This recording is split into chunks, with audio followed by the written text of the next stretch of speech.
हम किसान मजदूर जाग चुके हैं, देश की जनता है वो जाग चुकी है।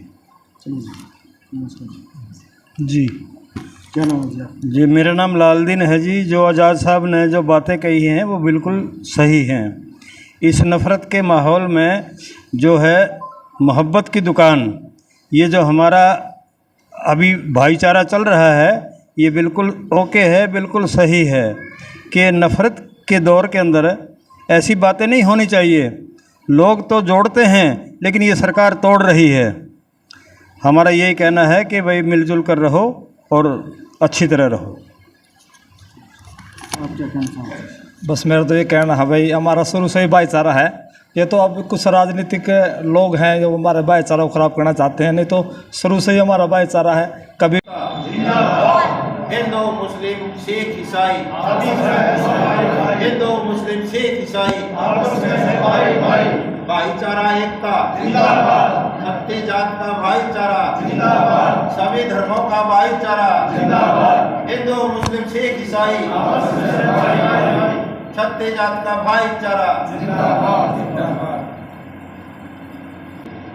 गदर यहाँ चैनल देखने वाले सभी दर्शकों ने शोक मुर्गी राम फिलहाल इस टाइम मौजूद हैं उचाना जो जामा मस्जिद है यहाँ पर मौजूद है और हमारे साथ आज़ाद पहलवान जी हम उनसे बात करेंगे।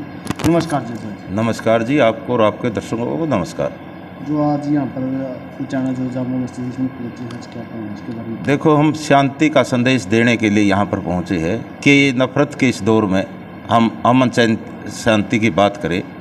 तो हमारा ये संदेश है लोगों को कि सब भाई भाई है, हम सब एक है। हमारे देश का नारा होता था हिंदू मुस्लिम सिख ईसाई आपस में सब भाई भाई, सभी धर्मों के लोग एक है। लेकिन सरकार राजनीतिक फ़ायदा उठाने के लिए हमें आपस में लड़ाना चाहती है। हम अब ना लड़ने वाले हैं और ना डरने वाले। तो हमने एक शांति का संदेश दिया है। हमने तो यहाँ तक की बात रखी है कि जहाँ पर हिंदू कम है वहाँ पर मुसलमान भाई हिंदुओं के मंदिरों की रक्षा करे, हिंदुओं की रक्षा करे, और जहाँ पर हिंदू ज़्यादा है मुसलमान कम है वहाँ पर हिंदू मुसलमानों की रक्षा करे, मस्जिदों की रक्षा करे।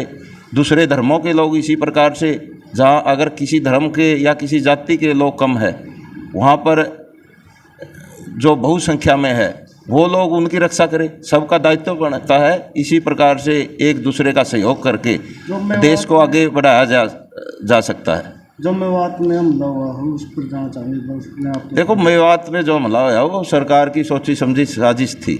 अब तो ये बिल्कुल क्लियर हो गया। अगर कोई पूजा पाठ के लिए जाता, क्या हथियार लेके जाता है?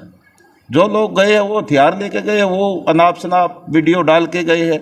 मोनू मानेसर है, वो बिट्टू बजरंगी है, उनकी वीडियो देखिए आप, किस प्रकार की उन्होंने वीडियो डाली है। तो किसी के को अगर किसी के घर जाता है, किसी के गांव में जाता है, किसी के ज़िला में जाता है, क्या इस प्रकार की वीडियो डाल दी जाती है कि तुम्हारा जी जा रहा है, तुम स्वागत के लिए खड़े हो जाओ? तो कौन फूलों की माला थोड़ा डालेगा?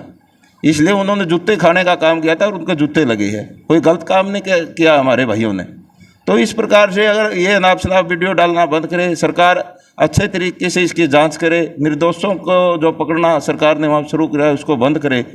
तो बहुत सारे लोगों को, निर्दोष लोगों को मकान तोड़े गए हैं। किस कानून के तहत मकान तोड़ रही है उसकी एक प्रोसीजर और प्रक्रिया होती है। भाई अगर कोर्ट का कोई आदेश है वो दिखाएं, लेकिन ऐसे थोड़े किसी के मकान तोड़े जाते हैं। ये सरकार प्रेशर बनाने के लिए, लोगों को डराने के लिए, लोगों को धमकाने के लिए और अपना पॉलिटिकल लाभ पहुँचाने के लिए इस प्रकार की ये ओछी हरकतें जो केंद्र की सरकार है, हरियाणा सरकार कर रही है। इसलिए हमने सरकार को चेतावनी भी दी है। स्पष्ट शब्दों में हमने यहाँ पर सर्वधर्म सम्मेलन किया था जिसमें बात बिल्कुल स्पष्ट कर दी थी। हमने प्रस्ताव पास किए थे कि हिंदू मुस्लिम सिख ईसाई आपस में सब भाई भाई। हमने यहाँ तक भी प्रस्ताव पास किए कि RSS, बजरंग दल, विश्व हिंदू परिषद, इन पर बैन लगना चाहिए। ये भड़काऊ भाषण करते हैं, लोगों को आपस में लड़ाना चाहते हैं।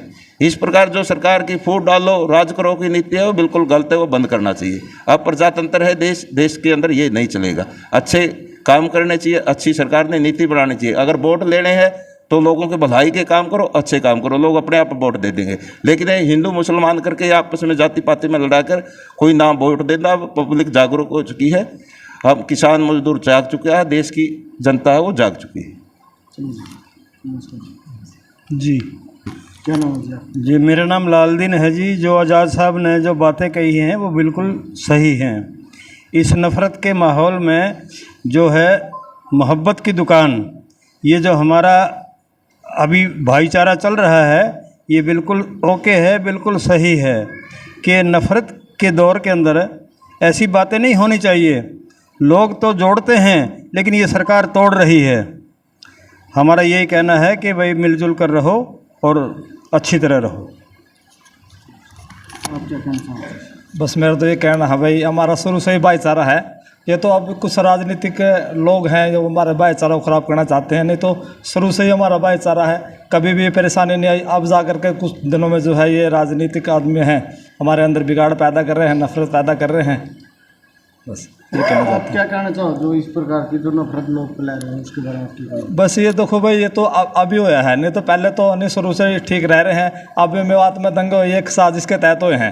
हालांकि देखो इसमें किसी और आदमी का कुछ कसूर नहीं है। एक आदमी भाई एक चैलेंज करके और एक आदमी जो है गाली दे रहा है और सरेआम खुलेआम उन्हें चैलेंज कर रहा है कि मैं आ रहा हूँ और तुम तैयारी रखना।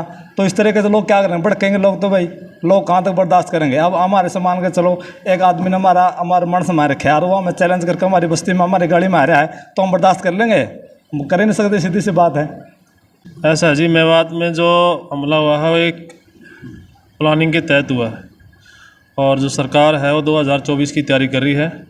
वो एक राजनीतिक दंगा है और इसके बाद भी अभी बेकसूर लोगों को तंग किया जा रहा है, ठीक है ना। वहाँ जो दंगे में लोग शामिल थे, जैसे गुड़गांव में हुआ, उनकी अभी तक कोई गिरफ्तारी नहीं है, वहाँ कोई बुलडोज़र नहीं चला, लेकिन बेकसूर लोगों के ऊपर बुलडोज़र चलाया जा रहा है। ये एक राजनीतिक कारण था जिसका सरकार फ़ायदा उठाना चाहती है। जो आपके लोग हैं उनसे क्या अपील करना चाहोगे इसको लेकर? देखो जी, हमारे लोग तो है ना शुरू से ही भाईचारे के पक्ष में रहे हैं। इस्लाम में कहीं भी नफरत के लिए तो है ही नहीं जगह। इस्लाम का मतलब ही शांति और अमन है, भाईचारे के साथ रहना। कहीं भी है ना दबाव की राजनीति, कहीं भी यानी प्रेशर तो है ही नहीं। हमेशा भाईचारे से रहो, मिलजुल के रहो। इस्लाम में तो यहाँ तक कहा गया कि पड़ोसी का हक बहुत बड़ा है। अगर है ना हम खाना खा रहे हैं और पड़ोसी भूखा है तो इसका मतलब है ना ये इस्लाम में है ही नहीं, कहीं भी नहीं है, कहीं भी नहीं। यहाँ तो बहुत अमन और शांति के लिए। क्या नाम है जी आपका? सलाम जी। बात यह है जी कि हमारा हिंदुस्तान है ना ये एक गुलदस्ता है।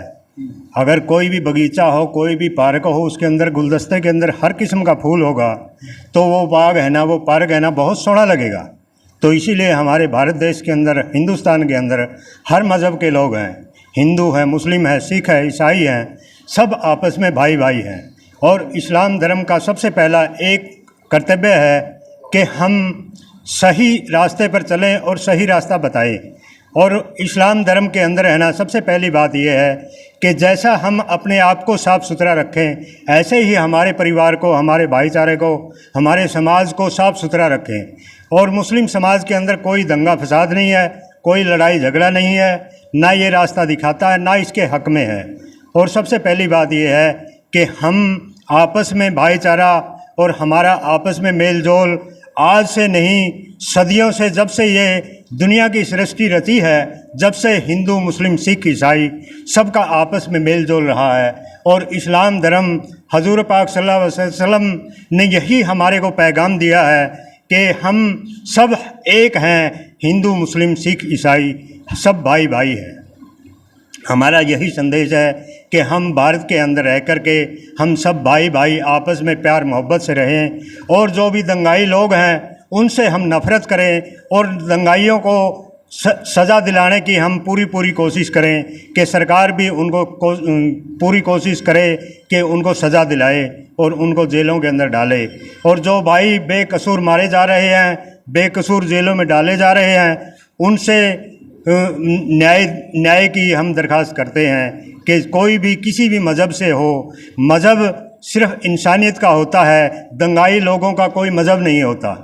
किसी मज़हब के अंदर दंगाई लोग नहीं होते, सब प्यार मोहब्बत से रहने वाले होते हैं। हमारा यही संदेश है। सरकार का कहना है कि वो जो कसूर लोग थे उनको गिरफ्तार कर लिया गया, आप क्या कहना चाहोगे उसके बारे में? हम यही कहना चाहते हैं कि जो भी दंगाई लोग हैं उनको जल्द से जल्द है ना अरेस्ट किया जाए और जो बेचारे बेकसूर पकड़े जा रहे हैं उनकी रिहाई की जाए, कि उनको है ना सज़ा दी जा रही हैं और बेकसूर उनको है ना जेलों में डाला जा रहा है।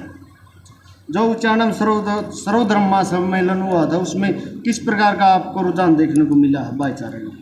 जो सर्वधर्म का सम्मेलन का जो यहाँ प्रोग्राम हुआ था 1.5 साल पहले हुआ था, 1.25 साल पहले, उससे भी है ना समाज के अंदर बहुत ही बढ़िया आपस में भाईचारा का संदेश मिला था। और यही आज भी जो सर्वधर्म सम्मेलन का जो संदेश है वो यही है कि आपस में प्यार मोहब्बत से रहे। आपकी क्या राय इसे पे कमेंट के जरिए अपनी प्रतिक्रिया जरूर दें। तब तक के लिए वंदे मातरम, जय हिंद, जय जवान, जय किसान।